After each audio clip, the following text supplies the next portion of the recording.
प्रभु की स्तुति करो। हमारे प्रभु यीशु मसीह के गौरवशाली नाम में होसन्ना मिनिस्ट्री की ओर से मैं इस गुड फ्राइडे के अवसर पर आप सभी को हार्दिक बधाई देता हूं।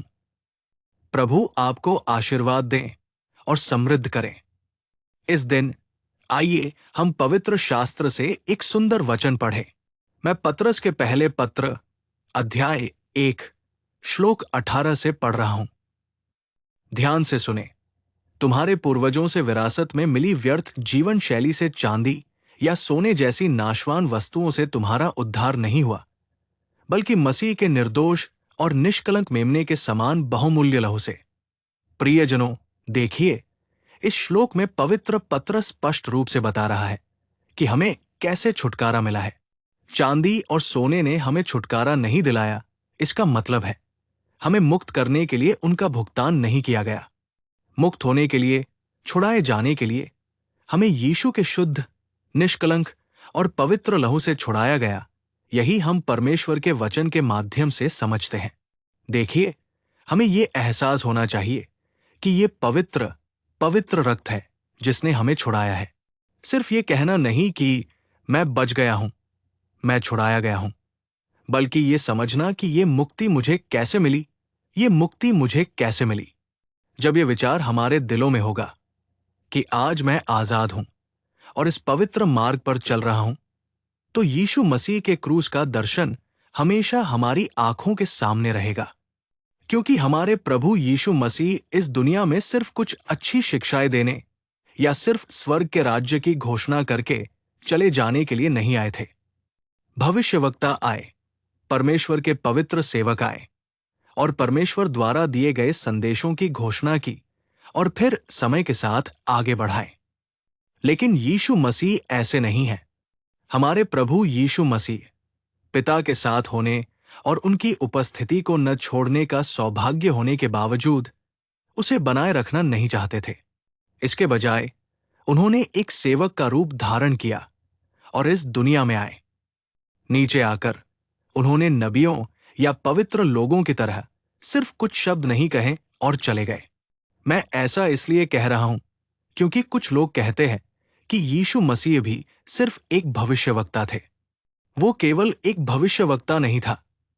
कई भविष्यवक्ता आए, भविष्यवाणी की, परमेश्वर का वचन सुनाया, परमेश्वर द्वारा दिए गए रहस्योद्घाटन सिखाएं और फिर चले गए। लेकिन परमेश्वर के पुत्र यीशु मसीह अपना खून बहाने के लिए नीचे आए। उन्होंने भागने या इससे बचने का प्रयास नहीं किया।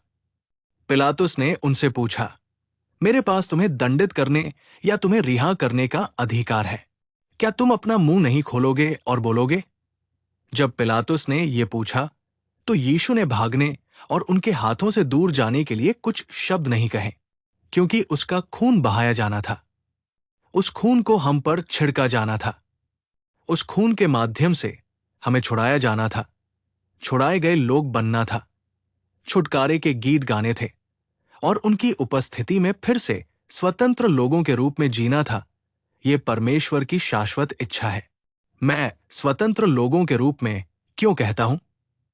क्योंकि जब हम पाप में बंधे थे, जब हम पाप की जंजीरों में जकड़े हुए थे, उस पाप ने हमारे पैरों, हाथों और दिलों को बेड़ियों से जकड़ दिया था। हम बंधन के अनुभवों में चुप हो गए थे, हिलने डुलने में असमर्थ थे, कुचले हुए थे। चूंकि यीशु मसीह का लहू हम पर छिड़का गया है, इसलिए हम पाप की उन जंजीरों से मुक्त हो गए हैं। यही हमें समझना चाहिए। मैं आपको पवित्र शास्त्र से एक और वचन दिखाऊंगा। मैं निर्गमन अध्याय 15 श्लोक 13 से पढ़ रहा हूं। तूने अपनी करुणा से उन लोगों की अगुवाई की है जिन्हें तूने छुड़ाया है। अपनी शक्ति से तूने उन्हें अपने पवित्र निवास में पहुंचाया है। प्रियजनों, इस श्लोक में देखें, उसने अपने लोगों को मिस्र से बाहर निकाला। मिस्र पाप की गुलामी का प्रतिनिधित्व करता है। इस्राएल के इतिहास को देखें, वे मिस्र में कुचले गए थे। उन्होंने मिस्र में कठोर परिश्रम किया। वे अपने परिश्रम का प्रतिफल नहीं पा सके। ऐसी दयनीय स्थिति वे मिट्टी लाए, मिट्टी को दबाया, ईंटें पकाई और उन्हें हिसाब देना पड़ा। उनके पास कोई स्वतंत्रता नहीं थी। वे मिस्र में धन्यता का अनुभव नहीं कर सकते थे। परमेश्वर की उपस्थिति में वे रोए, उन्होंने विलाप किया। वे परमेश्वर की उपस्थिति में रोए। परमेश्वर ने उनकी पुकार सुनी और उन्हें उस दयनीय स्थिति से छुड़ाया और उन्हें अपने मंदिर में ले गया, जिसका अर्थ है उनकी उपस्थिति में। यही हम इस श्लोक में देखते हैं। यीशु मसीह को खून क्यों बहाना पड़ा? ये गुलामी के उन बंधनों को तोड़ने के लिए था, हमें उस बंधन के जीवन से छुड़ाने के लिए। बहुत से लोग नहीं जानते और पूछते हैं, अगर वो परमेश्वर है तो खून बहाने की क्या जरूरत है? अगर वो परमेश्वर है तो उसे क्यों मरना चाहिए? वे ऐसी बातें मासूमियत से पूछते हैं।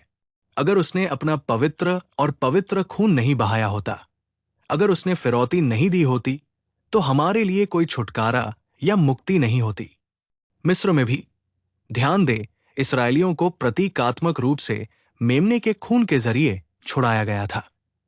उस खून के जरिए उन्हें पवित्र किया गया और मिस्र से छुड़ाया गया। इस दिन हमें यीशु मसीह के लहू से छुड़ाए गए लोगों के रूप में बनने के लिए उन्हें क्रूस पर बलिदान बनना पड़ा, उन्हें खुद को अर्पित करना पड़ा। ईश्वर के प्यारे प्यारे बच्चों, एक बार जब हम क्रूस का दर्शन देखते हैं तो वे खून के एक लोथड़े में बदल गए।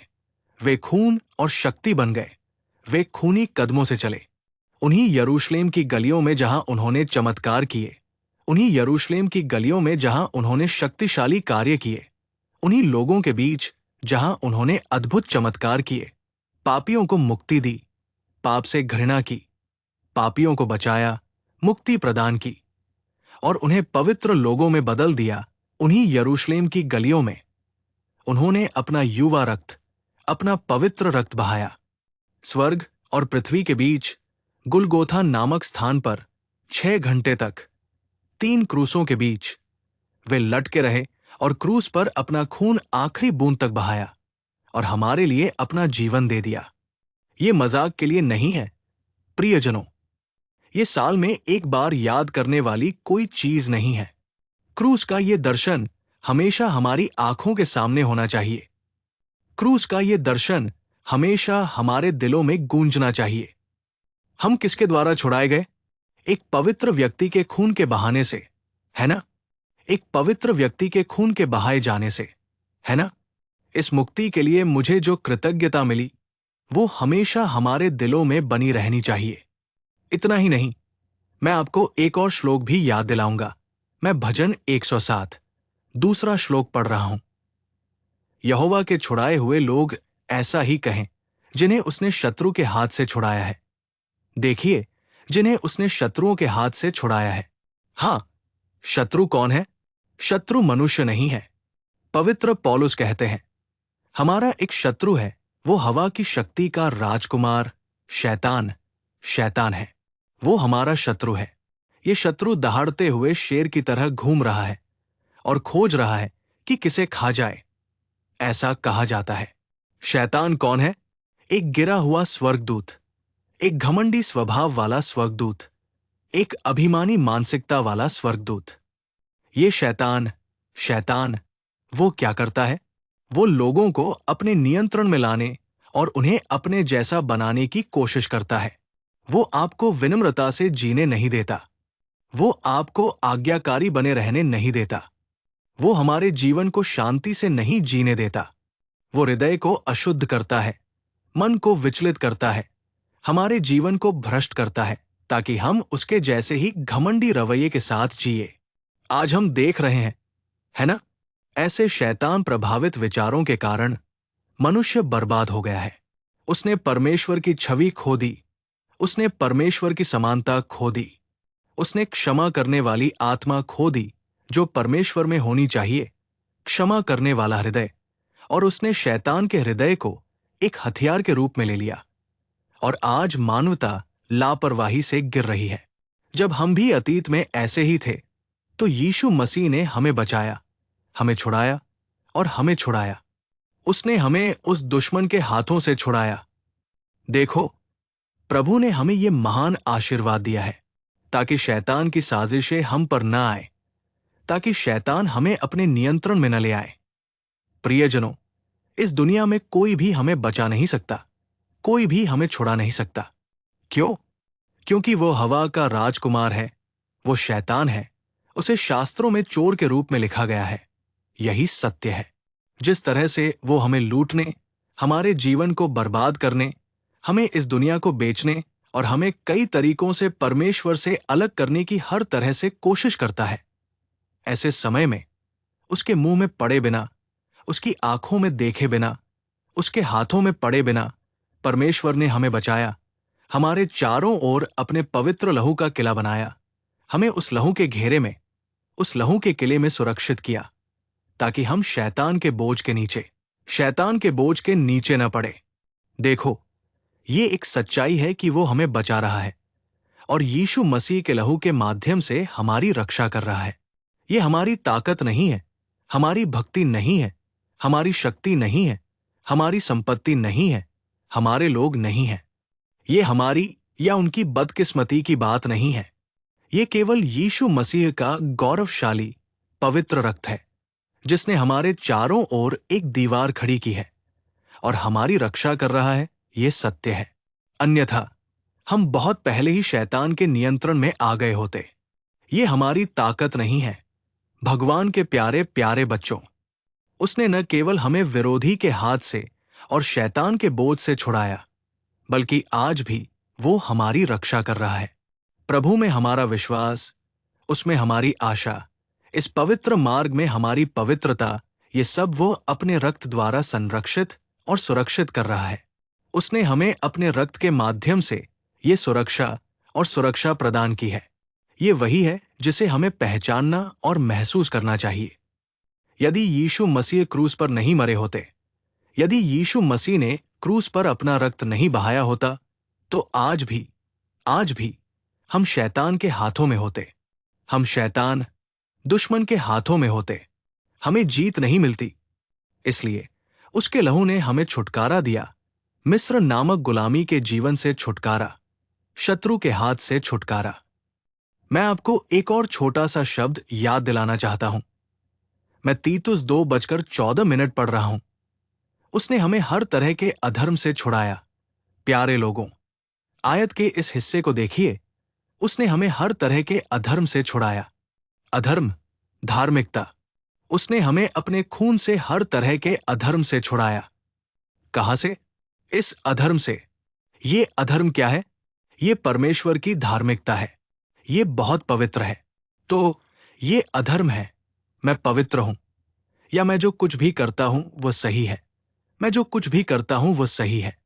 मैं जो कुछ भी करता हूं वो सब सत्य है। यही वो अधर्म है जो धार्मिकता को त्याग देता है। परमेश्वर के प्यारे प्यारे बच्चों, देखिए, परमेश्वर की धार्मिकता अलग है, अधर्म अलग है। ये अधर्म क्या करता है? ये हमें धोखा देता है। जब हम अशुद्धता में होते हैं तो ये हमें पवित्रता का एहसास कराता है। जब हम बुराई करते हैं तो ये हमें अच्छाई का एहसास कराता है। अगर आप देखना चाहते हैं तो कुछ लोगों को देखें। वे अपनी पसंद के अनुसार कुछ काम करते हैं। और क्या आप जानते हैं कि वे क्या कहते हैं? ये भगवान का काम है, वे कहते हैं। वो अधर्म, कुछ काम करना और ये कहना कि ये काम भगवान ने दिए हैं या ये भगवान के काम है, इस तरह का अधर्म खुद को धोखा देना है। मेरे प्रियजनों, ये बहुत खतरनाक स्थिति है। प्रभु ने अपने पवित्र लहू के माध्यम से हमें इस अधर्म से अलग किया, इसे हमसे दूर किया, ताकि हम समझ सके कि हम कौन हैं, उसमें स्थापित हो सकें, उसमें बढ़ सकें और उसमें फल फूल सकें। प्रभु ने हमें अपने लहू से छुड़ाया। परमेश्वर के वचन में देखें, एक पापी महिला को पत्थरों से भगाया जा रहा है। जब वो भाग रही थी तो उसने यीशु मसीह को देखा। उसने देखा कि वो बैठा था और जमीन पर कुछ लिख रहा था। वो दौड़कर उसके पैरों पर गिर पड़ी। आप सभी ये अच्छी तरह जानते हैं। यीशु मसीह ने ऊपर देखा और कहा, तुम में से जो पाप रहित है वही पहला पत्थर मारे। तब सबने पत्थर फेंके और चले गए। वो स्त्री पापी थी। हम सब पत्थर फेंकते हुए आए थे और कह रहे थे कि हम धर्मी हैं, है ना? उस क्षण तक वो अधर्म था, अधर्म जो खुद को धोखा देता है, अधर्म जो खुद को सही ठहराता है। ये बहुत खतरनाक है। अंततः ये विनाश की ओर ले जाता है। यीशु मसीह ने उससे कहा, हे स्त्री, क्या किसी ने तुझे दोषी नहीं ठहराया? किसी ने नहीं, प्रभु। मैं भी तुझे दोषी नहीं ठहराता। क्यों? क्योंकि यीशु मसीह दोषी ठहराने नहीं आया था, वो बचाने आया था। अगर दोषी ठहराना था तो उसे पहला पत्थर फेंककर उसे मार देना चाहिए था, उसे दंडित करना चाहिए था। लेकिन वो दंड देने नहीं आया था, वो बचाने आया था। इसलिए उसने उसे उन लोगों से बचाया जो दंड देने आए थे, उसे अधर्म की उन जंजीरों से छुड़ाया। मेरे प्यारे भाइयों, हमें अपने आध्यात्मिक मूल्यों को समझना चाहिए। क्या मैं एक धर्मी व्यक्ति, एक ईश्वरीय व्यक्ति होने का दावा करते हुए खुद को परख रहा हूं, खुद को सुधार रहा हूं और पवित्रता की ओर झुक रहा हूं? या मैं अधर्म के बंधनों में फंसा हुआ हूं, अंधकार में जी रहा हूं, कह रहा हूं कि मैं प्रकाश में हूं, सांसारिक गतिविधियों में शामिल हूं, संबंधित कार्यों में उलझा हुआ हूं, धोखा खा रहा हूं? और अगर हम ऐसे लोग हैं जो खुद को अनंत विनाश की ओर ले जा रहे हैं, तो यीशु मसीह के लहू से धुलना, यीशु मसीह के लहू से छिड़का जाना, छुड़ाया जाना एक और महान अवसर बचा है। यीशु मसीह का लहू अभी भी इंतजार कर रहा है। यीशु मसीह द्वारा क्रूस पर बहाया गया पवित्र और शुद्ध लहू हमें छुड़ाने के लिए तैयार है। हमें अधर्म के इन बंधनों से छुड़ाने के लिए केवल यीशु मसीह का लहू ही स्रोत, शरण है। इसलिए उस लहू को हम पर छिड़का जाना चाहिए, उस लहू को हमें धोना चाहिए। आइए हम पवित्र होने की इच्छा करें। आइए हम मांगे, आइए हम प्रार्थना करें। अपना सिर झुकाएं, अपनी आंखें बंद करें। जीवन के स्वामी, हम आपको धन्यवाद देते हैं। हमें चांदी या सोने से नहीं, बल्कि आपके निर्दोष, बेदाग और पवित्र खून से छुड़ाया गया है। हमें मिस्र से छुड़ाया गया है, हमें दुश्मन के हाथ से छुड़ाया गया है। देखो, हम अधर्म के इन बंधनों से छुड़ाए गए हैं। आपका खून हमारी शरण है, आपका खून हमारा आश्रय है। हे प्रभु, हमें अपने खून के किले में सुरक्षित रखें, हमारी रक्षा करें और हमारी रक्षा करें। इन शब्दों को सुनने वाले सभी लोग उन्हें अपने खून के किले में छिपाएं, उनकी रक्षा करें, उन्हें बढ़ाएं और उन्हें विशेष अनुग्रह प्रदान करें। हे प्रभु, आपने हमारे लिए जो बलिदान दिया है, उसके लिए हम आपको धन्यवाद देते हैं। हे प्रभु, हमारे लिए मरने के लिए हम आपको धन्यवाद देते हैं। हे पिता, हमारे लिए पीटे जाने, घायल होने, मजाक उड़ाने, कुचले जाने और क्रूस पर लटकाए जाने के लिए हम आपको धन्यवाद देते हैं। आपने जो दिया है, उसके बदले में हम क्या दे सकते हैं? हम कृतज्ञता और आराधना के साथ झुकते हैं। धन्यवाद, स्तुति और अभिवादन करते हुए हम हाथ जोड़ते हैं और कहते हैं, हे प्रभु, हमारे लिए आपके जैसा कोई ईश्वर नहीं है। इस दुनिया में आपके जैसा कोई बलिदानी नहीं देखा गया है। आप उद्धारक हैं, आप उद्धार करता है, आप हमारे मार्गदर्शक हैं। एक बार फिर, हे प्रभु, आपके क्रूस को याद करते हुए हम कृतज्ञ हृदय से आपका धन्यवाद करते हैं और यीशु के नाम पर प्रार्थना करते हैं। आपसे विनती करते हैं, हे पिता। आमीन। प्रभु आपको आशीर्वाद दें और आपको समृद्ध करें। इस गुड फ्राइडे के अवसर पर एक बार फिर आपको शुभकामनाएं देते हुए मैं प्रार्थना करता हूं कि मेरा ईश्वर हमेशा आपके साथ रहे। आमीन। अपने दैनिक अनुग्रह संदेशों और आत्मा से संबंधित अधिक संदेशों के लिए हमारे YouTube चैनल को सब्सक्राइब करें।